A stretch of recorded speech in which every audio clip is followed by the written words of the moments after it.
Bonjour à tous, à toutes. Que le Seigneur nous accorde de nous approcher de lui, lui qui est au-dessus de tout et qui pourtant a des choses à nous apprendre sur l'humilité.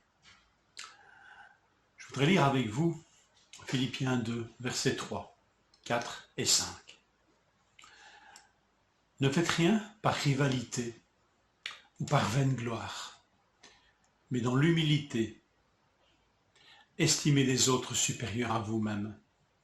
Que chacun de vous, au lieu de considérer ses propres intérêts, considère aussi ceux des autres.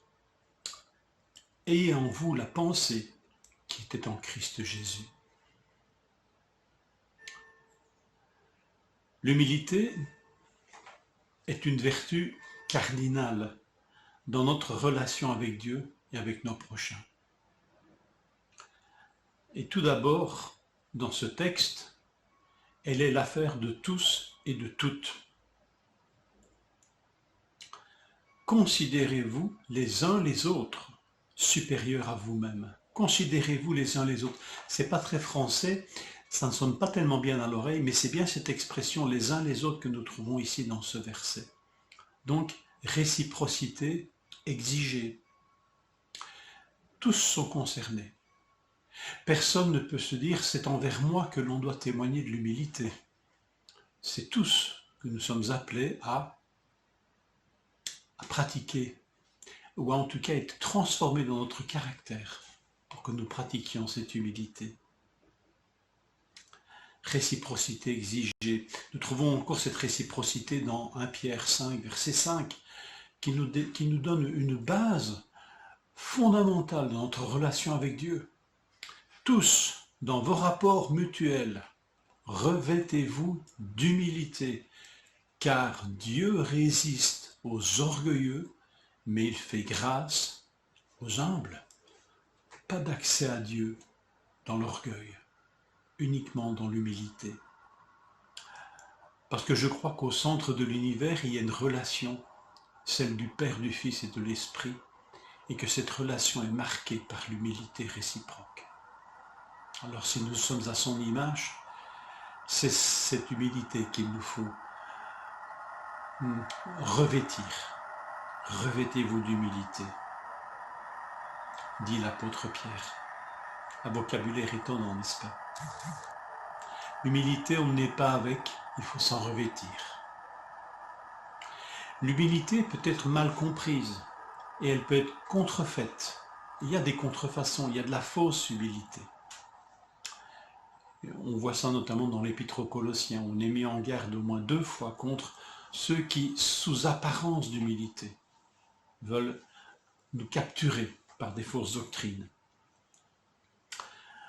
Le modèle qui n'est pas contrefait et qui nous est donné en exemple et qui doit nous nourrir est celui de Dieu le Père et de Jésus le Fils.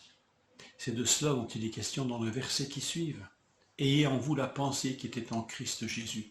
Et suit alors le modèle entre le Fils Jésus et le Père.